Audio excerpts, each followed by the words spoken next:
Welcome to Comfort Time with Aunty Yunike, where we share testimony stories.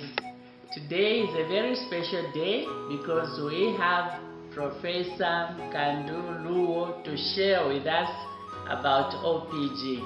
Professor, welcome to Comfort Time.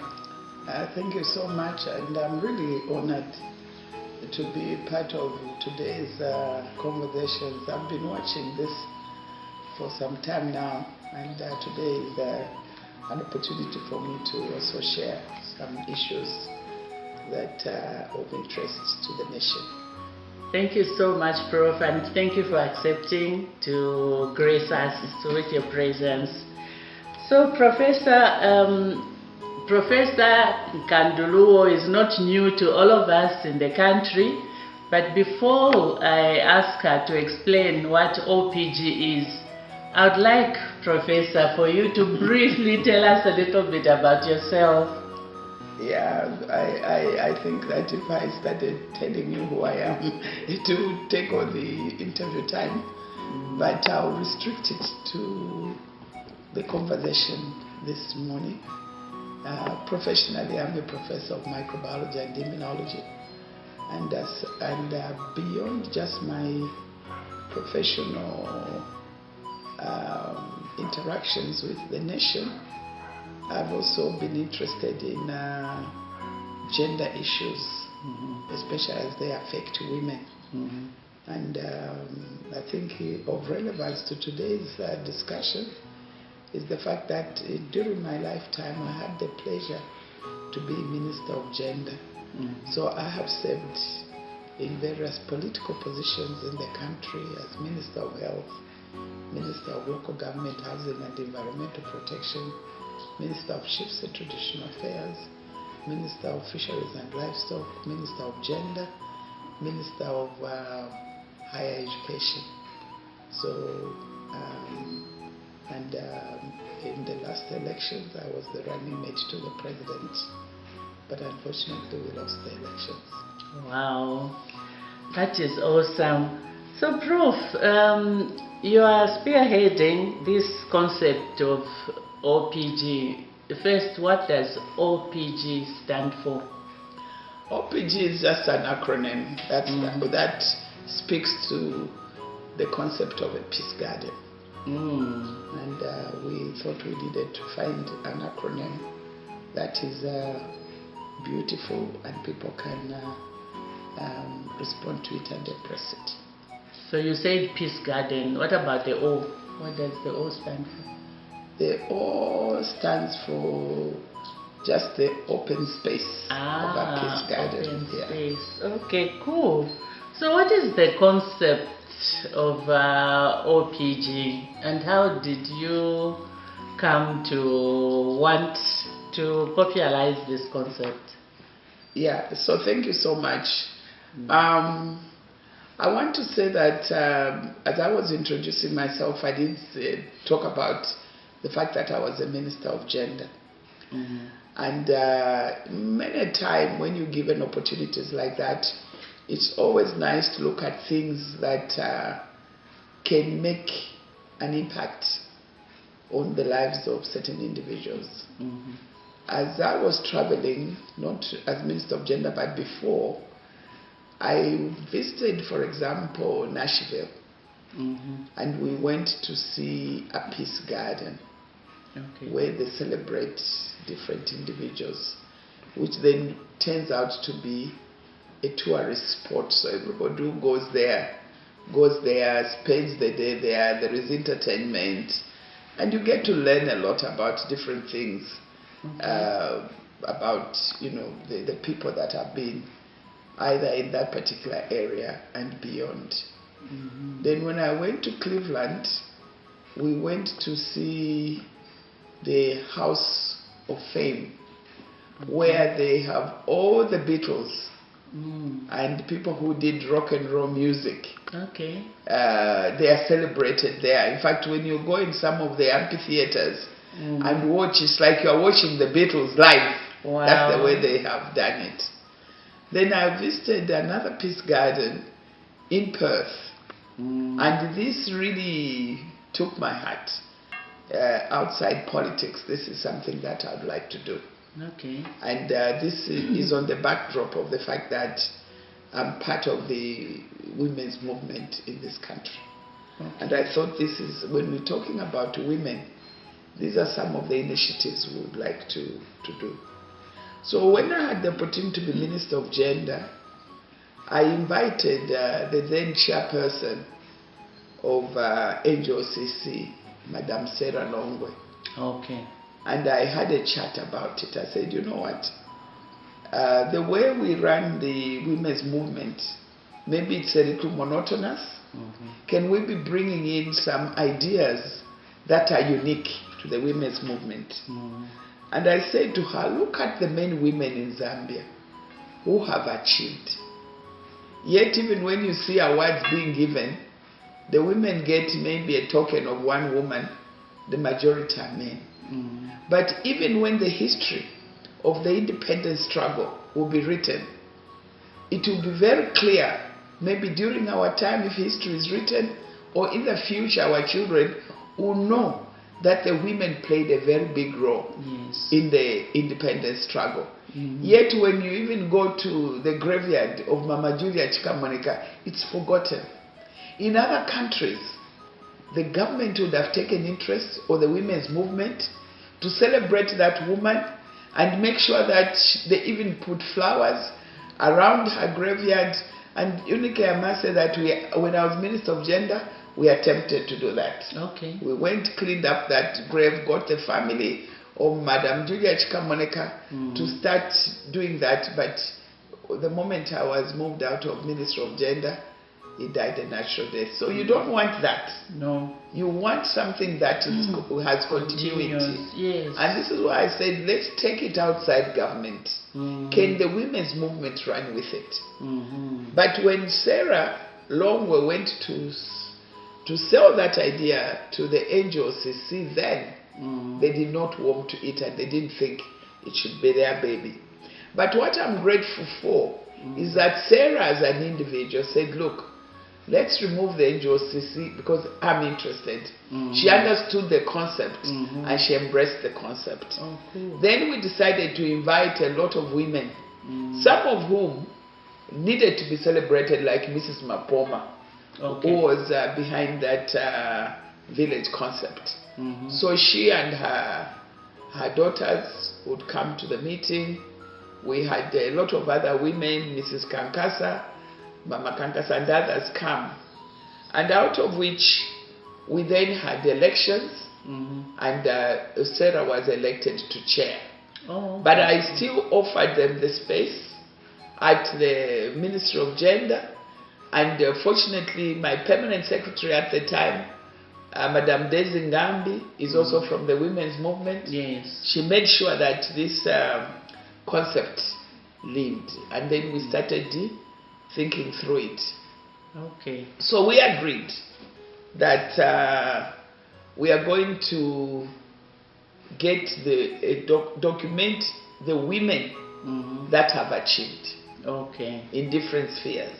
Okay. And they will be given space in this garden. And the family can work with us to do a beautiful garden around that space which is given. For example, if a space is given to Mama Betty Kaunda, then the children and grandchildren would work with us, give us all the information about her and this garden, even the walkways to the garden.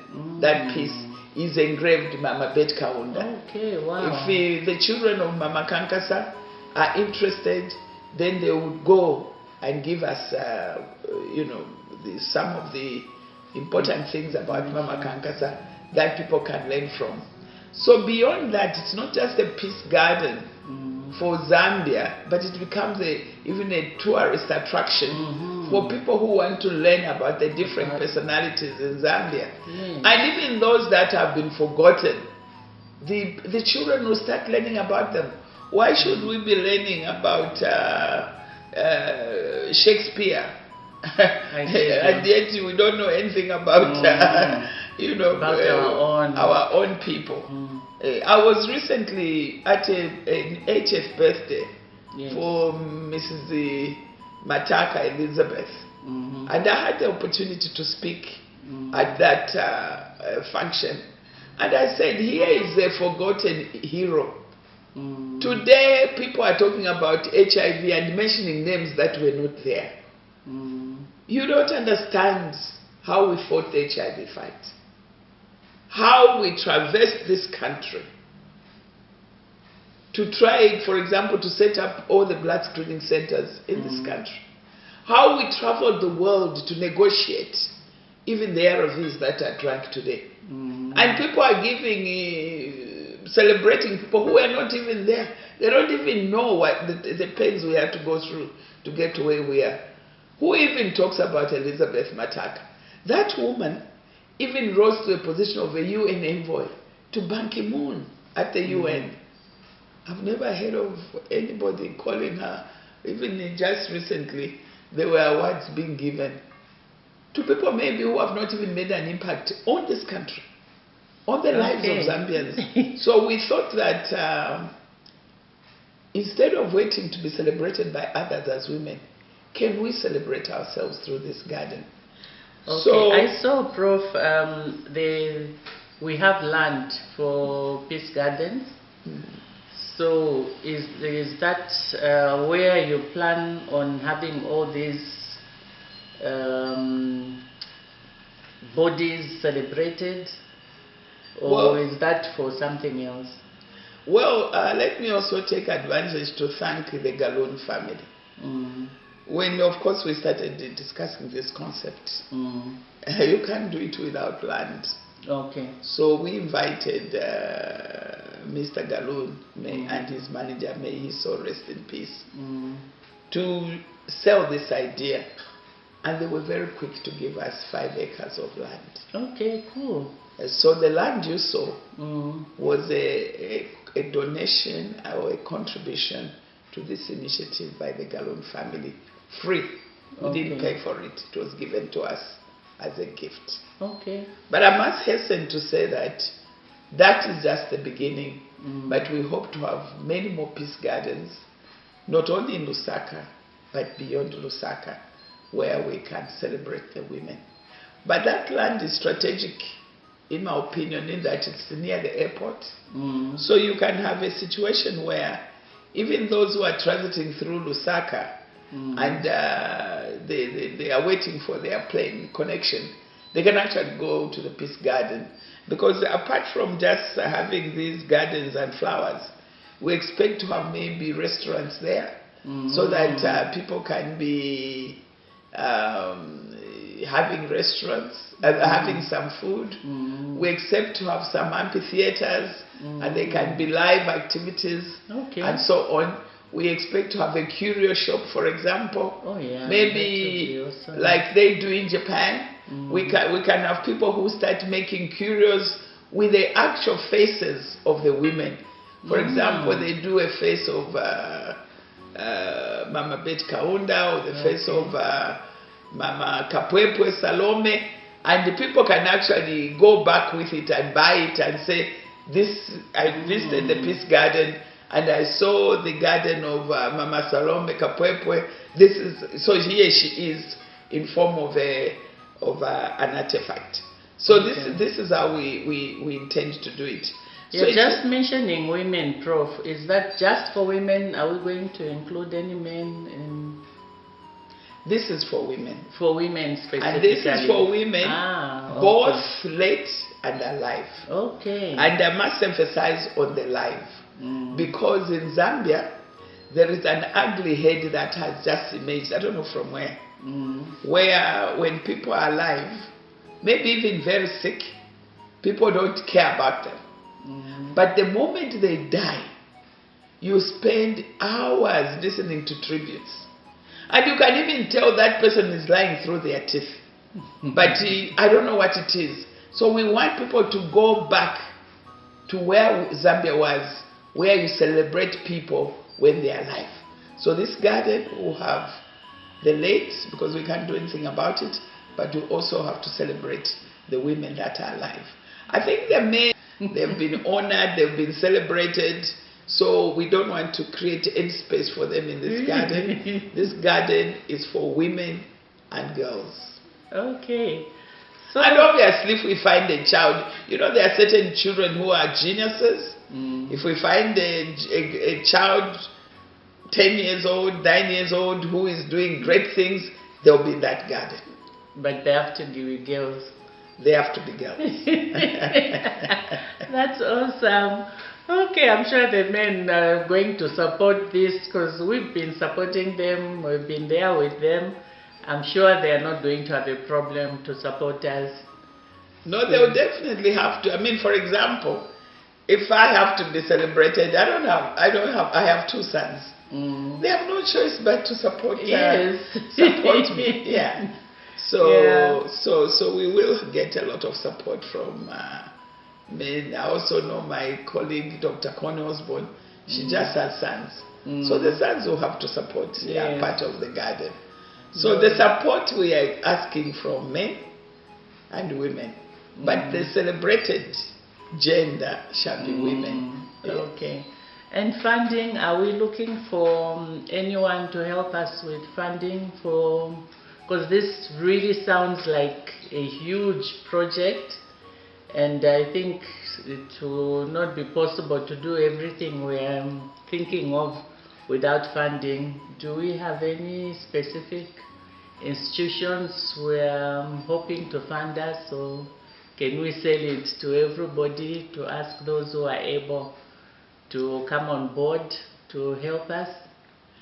Well, I think that the project has to be multifaceted in terms of funding. I think our first point of call was the support we got from the Galoon family in terms of land.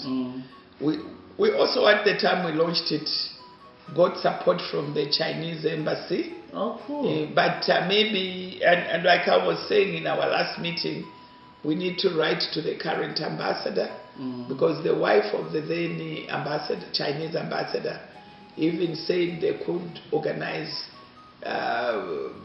people who do landscaping to help us do the landscaping. But we, you know, with diplomacy, you normally have changes. When somebody's time is over, they go. But I thought we need to revitalize these discussions with them, and that we need to go to the private sector and see who can support this initiative. And maybe even these companies that are run by female CEOs, they may see space in supporting this particular initiative. But also the families. Okay. And our next meeting that I've suggested to our chairperson, Sarah, is that can we invite children of few of these personalities that we want to honor, maybe get 10 families and see what they are thinking. We sell the idea to them, but also see whether this is an initiative they would want to support. Because what I want us to do, first and foremost, is to secure the land. Okay. So that we fence it. Because the other time we panicked because somebody told us that it's like there are people building on that land. So we had to rush to the land and make sure that what we had heard was true or not true. Unfortunately, the land is still secure. But the threats of people starting to build came. That is real. Yeah. Because you know, when people see an open space, they don't wait to ask whose it is. Yeah. They just think, okay, Christmas here. Yeah. And when you go and break the buildings, then they cry foul and say, you know, these people are bad. They've done this to us. Yeah. And especially if some of our names are connected, they will just even take it political when it shouldn't be. Yeah. Yeah, okay. No, it's a beautiful place. I was happy to go and see it, and it would be nice to start landscaping. Yeah. I think when the people landscaping, obviously, they need to have that concept at the back of their minds. Yes. So that we know which areas are earmarked for shops, which areas are now for where you can go. And I think for the families, It would be nice when on certain days, maybe on the birthday of mom or whoever it is, you go and sit there and celebrate. Yeah. And invite people and actually have something to eat from there on her day. Not on the memorial, but on the different day. On a birthday. Yeah. Yeah. So I like that concept because usually, again, we just do these celebrations on the Memorial Day. I think we should look at how to celebrate the birthday. I think that's a beautiful concept, and as we start looking at this Peace Garden concept, I think we need to promote that idea. But I also want to say that when you visit Kigali, there's also something peculiar about or special about the way they've arranged this. Is that when you are walking, they have embraced technology. So when you step on certain parts, something props up and it talks about who this person is. Okay. So, so you can have some, like a voice saying, oh, this is, Nkandu Luo, known for this, and this. Okay. Then you can also have glass sort of shelves where if there are books that have been written, you can keep the books there. And using technology, you can open and you can read the book and put it back. Okay. If there are any specific, like for example, for the freedom fighters, if there is anything that they wore, if it can be found, like you have in Ghana, when you go to the Kwame Nkrumah Memorial, they have some of the things that Kwame Nkrumah wore. Wow. So it can be a combination of a museum and a piece. Information about particular people. So I think that for those who are listening to this interview and have some ideas, it would be good, Yunike, for them to contact you. Yeah, no, they just need to send the messages and to YouTube, and then I'll pass them on, and if there are things, more explanation they want, we can always ask you to come back and explain further. I think it's a beautiful thing. We have very few places where you just want to go and relax and remember, Yeah. It's very important to have quiet time. Yeah. So I think this initiative that you have made, Yunike, of inviting us to talk about this Peace Garden is commendable, because through your media space, we can now start getting a feedback from the people and even those who are expressing interest. On the team, we also have people like Obed, who is a specialist in landscaping. Okay. But there may be other people with other skills that may want to be part of this whole Peace Garden. And I think, Prof, you've mentioned some exciting things of things popping up, and if it's possible to ask those areas to send like little videos of all those things and give those to the landscapers to just give them an idea of more things that they can add to the landscaping. Wow, in fact, very exciting. I will be in Kigali in the next few weeks. It's just that after I went to that their place of genocide, it's so depressing that I'm not sure I would like to go back, but this is where I saw it. So if I'm able to go back, it's something that I can go, but when I went there, I vowed that I'm not coming back again. Sorry that you had such a terrible experience. It is a sad story. But if it's possible to just get that information to help us maybe replicate what you saw there, or if you're not able to go there, maybe you can ask for those people to send us some videos that we can look at, and that would help the landscapers. And also the fruits. I was pleasantly surprised when someone brought me fruits from the village. And you know, these are fruits that mom used to like eating when she's pregnant. Every time mom was pregnant, she used to spit a lot. Yeah. So those fruits, every time she would eat them, it would stop the spitting. So I was like, okay, this would be nice to have. I don't know what is in it that stops that. Yeah. So we have a lot of such fruit. It would be nice to have indigenous fruit trees. And like you said, we have all the fruits, the apples, pears, what they are now growing. Yeah. Yeah, and we were told before that you can't grow these in Zambia, so we thought we could only enjoy that when we traveled. Yeah. So yeah, Prof, I think it would be awesome to look at all that. Yeah. In fact, I think as people start putting the concept together, we then there are people who will be landscaping and planning to have, since it will also attract tourists. Oh yeah. You can even have a part of the garden that is just about indigenous Oh fruits. yeah. And a part of the garden that has all mixture of fruits, exotic, yeah, and so on. I think it's that's the way we feel about it and think about it, that will make the whole play concept attractive. And you know, some of even the things that growing up, the women and children used to do. For example, it would be nice to have, when I visited, when I was Minister of Chiefs and Traditional Affairs, I was amazed when I visited the Moto Moto Museum. Okay. Because one of the things they've done in that Moto Moto Museum is to live our lives that time. So you find games like Ichienga, and you know, our children are not exposed to any of those things. No. But so we could have that replicated, so that even when people visit, they can go there and play Chienga, play solo, play all sorts of things. Oh, yeah. Because we are losing all that very, very fast.